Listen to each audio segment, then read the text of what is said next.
Hello everyone, myself Charanjit Singh. In this part of the video, I'm going to continue this chapter, the structure of atom. So basically, in earlier part, we have studied about the limitation of Bohr's model. That means Bohr model was still not defined properly the structure of an atom. So certain model was suggested by certain experiments is conducted by. So two more theory was introduced, and it was related to a quantum theory. So this model was also known as quantum mechanical model of an atom. So according to this, they have given us the two theories, that was dual nature of matter and Heisenberg uncertainty principle. This dual nature was first of all is given by de Broglie, and uncertainty principle was given by Heisenberg. So let's talk in detail about this dual nature and Heisenberg uncertainty principle. So basically, de Broglie has bases all the experiment on the basis of Einstein. He said according to Einstein, Einstein suggested that the light can behave as a wave as well as a particle nature. Okay, as well as wave and as well as a particle nature is given by the light. So same as it is, de Broglie said, when electron is basically revolving around the nucleus, when electron is revolving around the nucleus, it also characteristic, it is a form of energy, it also gives us a wave and a particle nature. So according to de Broglie, he said all material particles when they are in motion they possesses wave characteristics. Okay, so when according to de Broglie, when all material particles are in motion they possesses basically wave characteristics.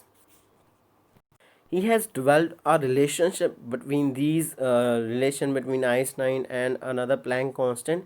So let's see the relationship. So he said according to Planck's theory, E is equals to h mu.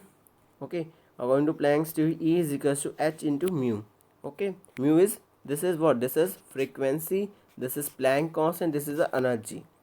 Okay, and according to Einstein, E is equals to mc square. E is equals to mc square. The c is the speed of the particles, speed of the light, and m is a mass. Okay, and when we basically compare this, because this is also a form of energy, this is also a form of energy, so when we compare we will get h mu is equals to mc square, that is h mu is equals to mc square. Okay, so we know mu is equals to c upon lambda, that you have already have we already have studied about it. Mu is equals to c upon lambda. Okay, when we substitute the value in this relation, what will we get? Hc upon lambda is equals to mc square. When we substitute this value into this equation, that is here h into mu, when we substitute the value of mu in here, you will get hc upon lambda is equals to mc square. Okay, and when we cut this c with the one c from this side, you will get h by lambda is equals to mc, and after this you will get, by arranging it, lambda will be equals to h upon mc, and this c is what, c is the speed of light. In case of particles we are changing c into v.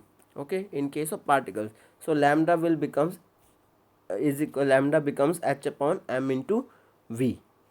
Now let's talk about the significance of this de Broglie relationship. So if I have to talk about the significance of de Broglie relationship, we can say this de Broglie relationship can be applied to microscopic particles only. It is not dealing with macroscopic particles. Again I'm repeating, this de Broglie relationship is again dealing with microscopic particles that we cannot see with our naked eyes, but it is cannot be applied to a macroscopic particle that we are dealing with, that we can see with our naked eyes. Let's clear out this. Suppose the reason behind is that the wavelength associated, the microscopic particle have larger wavelength because of its very small size, because of its very small mass, you can say. But in case of macroscopic, their large mass is associated, so wavelength will becomes very less, so which is becomes very difficult to measure. So let's talk in detail about it. We know the I'm giving example, the wavelength of a suppose electron with the mass 9.11 into 10 to the power minus 31 kg. It is suppose moving with velocity 10 to the power 6 meter per second. and its wavelength is 7.28. Let's calculate it. We know lambda is equals to h upon mv. H is Planck constant, that is 6.63 into 10 to the power minus 34. When we will divide by mass and velocity, you will get 7.28 into 10 to the power minus 10. Just consider this power 10 to the power minus 10 we get from it, okay, which is equivalent to x-ray, so we can be measured very easily. So let's talk about now, this is a microscopic particle. We are talking about electron. Let's talk about now a ball. Suppose you are having a ball, its weight is only 10 gram, okay, and it is moving with same velocity 10 to the power 6, and what you will get, lambda is equals to h upon mv. When you calculate the value by substituting this, you will get 6.6 into 10 to the power minus 38. It is very small value.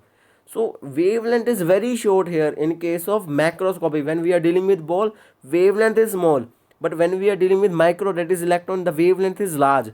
So large wavelength we can measure, but very small wavelength we cannot measure. So it becomes very difficult to measure this kind of wavelength. So it is so de Broglie, we cannot say it is having a proper significance in our daily life, because we are dealing with macroscopic particles. We cannot deal with microscopic, since we cannot see that particles. Okay, now I would like to introduce another theory that we have, that I was talking, Hansberg uncertainty principle. So this uncertainty principle says about uncertainty, means it tells us that the Hansberg had given a relation. He said basically it is not possible to measure simultaneously both the position and the momentum, or we can say velocity, because momentum is p is equals to m into v. Okay, again I am repeating. So it is not possible to measure simultaneously both the position and the momentum or velocity, we can say, of a microscopic particles with absolute accuracy. It means if you want to measure position, you will cannot measure accurately its momentum of the particle, and if you want to measure momentum, you cannot measure the position of the particle. He has given relation delta x into delta p is equals to h upon greater than equals to h upon 4 pi, where delta x is uncertainty in principle and delta p is uncertainty in momentum. So this was the equation was given by this Hansberg uncertainty principle. So I'm elaborating more. The thing is, he said if you make this delta x constant, if you want to measure this position, then you will face there is large uncertainty in the momentum. The velocity will change in case of microscopic particles, so you cannot measure the momentum if you want to calculate the position accurately. So similarly, in case if you want to measure this momentum accurately, you will be not able to make a there will be large uncertainty in the position. Okay, so let's talk about it. If delta x is small, that is position is small, the position of the particle can be measured accurately, but delta p would be very large, means momentum will be changed. There will be a large uncertainty in its momentum. Okay, on the other hand, if we are talking about delta p is small, that means you can measure the momentum, but delta x would be the large, that is there would be a large uncertainty with regard to the position of the particles, means you cannot basically measure the position. So in other words I can say if the position of the particle is measured accurately, then there will be error in momentum. If momentum is measured accurately, there will be error in what? Position. So we cannot measure it. This law was given by Hansberg, and this is about uncertainty. That's why it is called Hansberg uncertainty principle. So let's now talk about the physical significance of this law. So when we are talking about the significance of uncertainty principle, so again I'm repeating, there is no significance of in our daily life about this principle.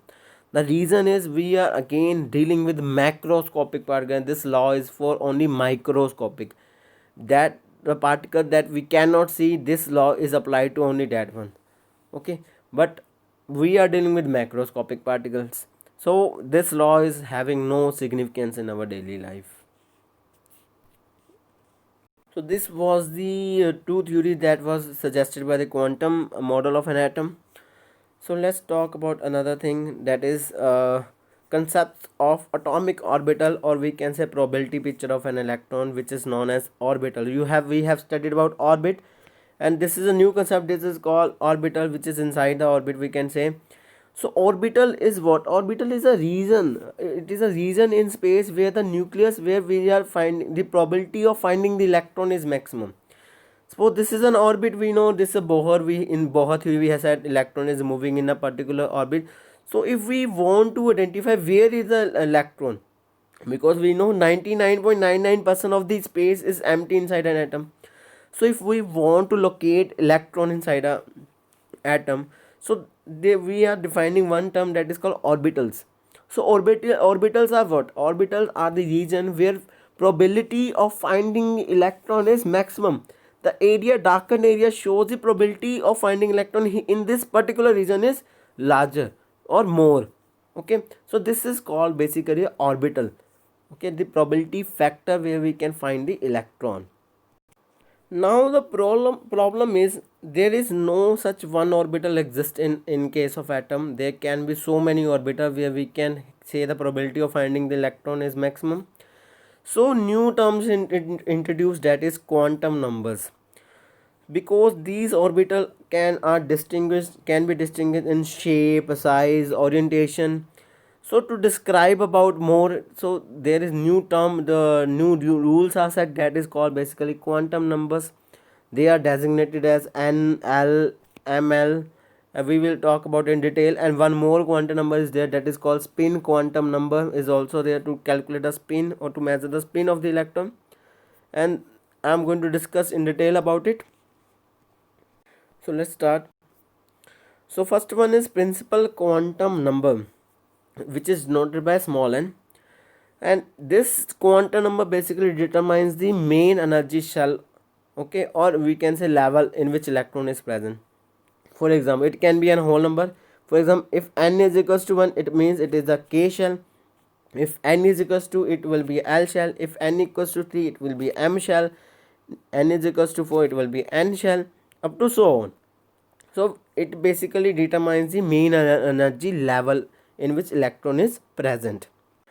Next one is azimuthal quantum number, and this is denoted by L, and this is L is equals to n minus 1. Okay, L is equals to n minus 1. Now let's talk what does it states. So basically this quantum number determines the angular momentum of the electron. Okay, and its value vary from 0 to n minus 1. Let's talk about it. Suppose if n is 1, L will be 0, and 0 means it is a S subshell. Okay, main quantum number is 1, so it will be 1s. Again I am repeating. Suppose n is 1, L will be equals to n minus 1. It means L becomes 0. If 0 is there, that means S shell. Okay, and suppose if n is 2, L will be n minus 1. It will be, we have to go up to, you have to remember this one, that it should vary from 0 to n minus 1. I will explain what I want to say. That is, if n is equals to 2, L will be equals to 2 minus 1, it becomes 1. Next one, it should be start from 0 to n minus 1. That means it will be started at 0, then 1, up to n minus 1 level. Suppose n is 3, L becomes n minus 1, means we have to go up to what? We have goes up to n minus 1 means 2, 1, 0. So its value vary from 0 to n minus 1. If 0 is there, that means S shell. If 1 is there, that means P shell, subshell. And if 2 is there, that means D subshell. If 3 is there, then it will be F subshell. So let's talk about it. We are having this table. If n is 1, L will be 0, it will be 1s. 1 from where 1 this come? From this principal quantum number. 0 is there, that means S subshell. Now if n is 2, L goes up to 0 to n minus 1, that means 0, and n minus 1 becomes 2 minus 1, 1. For 0 it is S. For 1 it will be a p subshell. So it will become 2s, as 2 is a principal quantum number. Okay, so it will become 2s and 2p. Okay, now if n is 3, it will become, it has to go up to 2 n minus 1 level. 0 to n minus 1 means 0 1 2. Now principal quantum number is 3, so it will be 3s. For 1 it will be p. Principal quantum number 3 means 3p. Again 2, it becomes d, so it will be 2, it will be 3d. Now for 4 it will be m, and if n is 4, principal quantum number is 4, it will goes up to 0 to n minus 1. N minus 1, 4 minus 1 3, up to 3 it will goes 0 1 2 3. For 0 it will be s, 1 will be p, 2 will be d, and 3 for 3 will be f. And principal quantum number is 4, so we will write 4 in the front of this. So this was all about this azimuthal quantum number. Now next is magnetic quantum numbers, that is denoted by ml. Okay, so this quantum number basically describes the magnetic field of this basically electron. Because electrons are revolving, they will definitely create some magnetic effects. You have studied in class 10th, whenever a charge is moving, it will create some magnetic effects in physics. So its value is minus L, 0 and plus L. Again I'm repeating, if you want to calculate the value of ml, it will be minus L, 0 plus L. Okay, for example, if n is 1, L is 0, ml will be again 0, it will be 1 subshell, and number of orbital also becomes 1. Now if n is 2, L will become 0 1, because we have to, in case of L, we have to go up to n minus 1. For 0, ml is become 0, but for 1, ml will become minus 1 0 plus 1, because we know ml is what, minus L, 0 plus L. Okay, so L was 1, so it will be minus 1 0 plus 1. Now talk about 3, L will be 0 1 2. Okay, so it will be 0. For 1 it will be minus 1 0 plus 1. Okay, hope this is clear. Next one is 2. 2 means it will be minus 2 minus 1 0 1 2. Okay, means you have to go minus L, then 0 up to plus L. If L is 2, it will be minus 2, then minus 1 0 1 2. And 0 for 0 we know S shell. For 1 it is P shell. For 2 it is D shell. Principal quantum is 3, so we will add 3 here. So we know this is 1, this is 1 2 3, so 3 is there, 1 2 3 4 5, so 5 digits are there. So total will be 9 orbitals. Again I can repeat for this, as here is 0, so 1, here is 0, so 1, and if here is 1 2 3, so here it will be a 3 number of orbital. For here 1 2 3 4 5, so here will be 5, so total we will get 9. Hope you are clear up to this. Now let's talk about the last quantum number, that is spin quantum number, that is denoted by ms. So basically we know when electron basically revolves around the nucleus, it revolves for like in this orientation they are revolving. As earth is moving in when earth is revolving around the sun, earth is also spinning its own axis. So same as it is, electron is also spinning in on axis when they are revolving around the nucleus.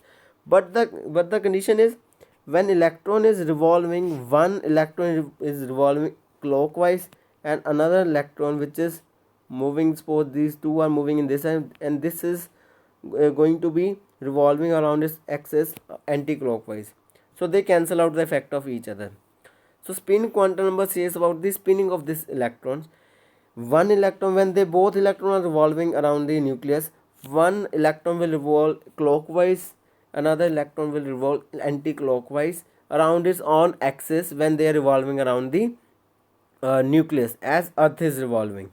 Okay, but earth is only one planet is around its orbit, so but electrons are two in one subshell. They cancel out the effect of each other. There will be no type nothing type of force they exert on each other. Now we have discussed about the quantum numbers related to the model of an atom. Now let's talk about the electronic configuration of atom. So basically the distribution of electrons in different orbitals are known as electronic configuration of atoms, and there are some rules which are associated. First one is F-bohr principle. This principle states that in the ground states of atom, the orbitals are filled in the order of their increasing energy. That means first of all we have to fill low energy level, then high energy level. The filling of the electron will be in such a way, first of all we will fill low energy level, then we fill high energy level. Now question arises, how to remember the energy level? This will be a different task. So to make it more accurately, we are having one table. So let's talk about the table. This F-bohr principle has drawn a table. According to this, for n is equals to 1, we can write 1s, then 2s 2p, for n equals to 3s 3p 3d, and 4s 4p 4d 4f, for n equals to 5 5s 5p 5d 5f, for n is equals to 6 6s 6p and 6d, and for n is equals to 7 7s 7p, for n is equals to 8 8s. And after this we have to draw a line like this we have to draw. Okay, and we have to follow the tail then towards the head of this arrow. Okay, so first of all that means we have to write 1s, then 2s, then again we have to go to 2p, then 3s 3p 3d. Means we have to follow this type of arrangement, that all automatically your levels will be corrected. Let's try to understand more. Suppose I am writing here 1s 1s, here I am writing 2s 2p, then 3s 3p 3d. Okay, then you have to follow the arrow like this. First of all 1s 2s 2p 3s, then 3p, here will be 4s, so 4s will add, after that 3d will be added. Okay, so this is how the F-bohr principle works. I'm going to show you again that figure. First of all 1s, 2s 2p, then after 2p 3s, we have to follow that, or then 3p 4s, and after 4s we have to follow 3d, then 4p 5s. Just need to follow the arrows and you can get the how to write this how to write this energy levels. Now next principle is Pauli exclusion principle. This principle states an orbital can accommodate maximum 2 electrons. Means if I'm talking about S shell, P shell, maximum in one orbit, okay, there will be 2 electron. Okay, the maximum in one orbital there will be a 2 electron. One electron will we will write like this, another will be we are going to write like this. The reason is one arrow up and one arrow down. The reason is we are talking about here spin. Okay, if I am drawing this arrow like this and this, you can draw like this also. This means clockwise, this means anti-clockwise spinning of the electron in an orbital. Okay, so maximum in one orbital we can say 2 electron can accommodate. In S we have to draw one orbital, in P there are 3, okay, in D there are 5. Okay, these are the number of orbitals. I am repeating, for S there is 1, for P there is 3 orbitals, for D there is how many 5 orbitals. Same as F, for F we are having 7 orbitals, and in each orbital we can have 2 electrons. So next rule is Hund's rule of maximum multiplicity. This rule states electron pairing will not take place in orbitals of same energy till each orbital is singly filled. Suppose you are drawing a 1s orbital, then 2s orbital, then we have to draw 2p orbital. Okay, again I am reading. Suppose I am talking about 2s, now I am talking about this 2p orbital, and you are pairing, you are drawing some electron. S electron you have drawn, now P you have to draw 4 electrons, so you cannot draw here. Okay, second electron you cannot draw here. What you need to do, first of all you have to fill these all. When you fill, once you filled this all, fourth electron will be added here. You cannot draw like this. You cannot draw like this. This will be a wrong, because they are filled according to their energy level. So if there are 4 electrons in one, you have to draw like this. This is Hund's rule. Okay, now you will get more about this when we are talking, when we are filling this. So let's talk about an example. Suppose I want to draw electronic configuration of carbon.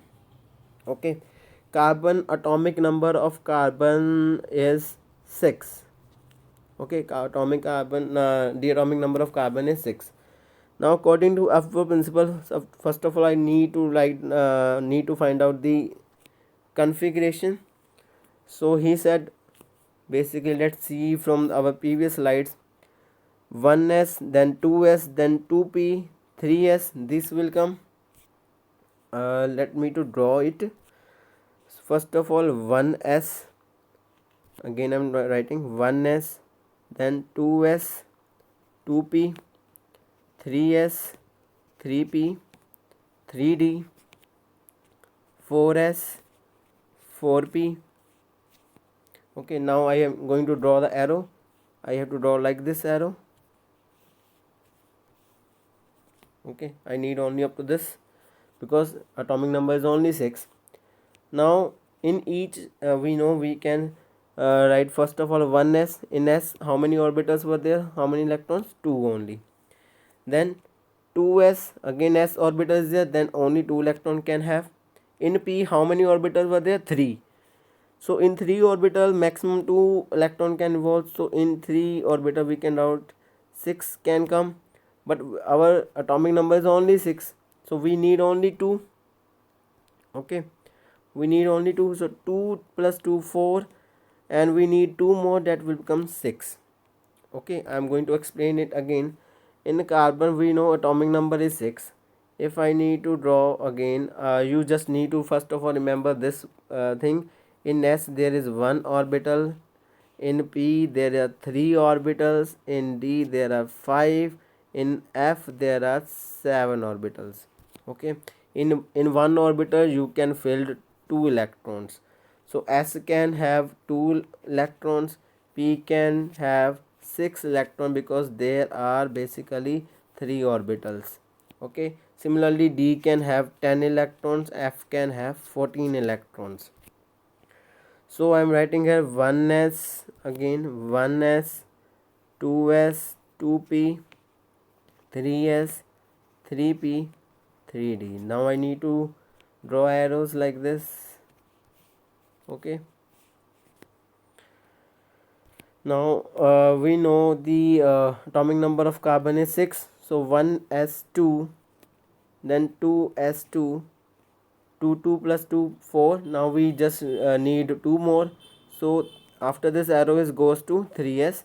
So 3, sorry, after this arrow, after 2s it goes to again 2p. So 2 and 2p, only 2 are there. Okay, so I get the configuration 1s2, 2s2, 2p, 2, and I have to draw this 1s, 2s, 2p. So in there I will write 1s, 2s, 2p. So here will be 1, 2, here also 1, 2. In 2p there are 2, so I have to fill firstly singly according to Hund's. So this will be the configuration.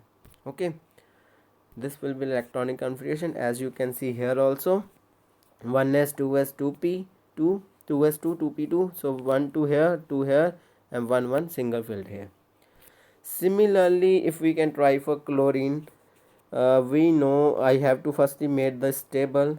1s, 2s, 2p, 3s, 3p, 3d, then 4s, 4p. Now I am going to draw the arrow.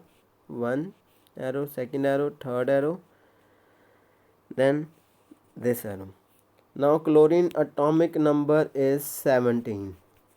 1s2, 2s2, 2p 6, because now it becomes 2, 2, 4, 10. Now after 2p what will come? 3s. 3s2, now it becomes 12. Now we have 3p. In 3p, how many will come? How many we are left with?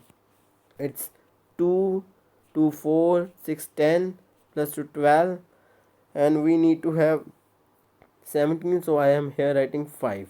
Okay, so configuration last 3s2 and 3p5.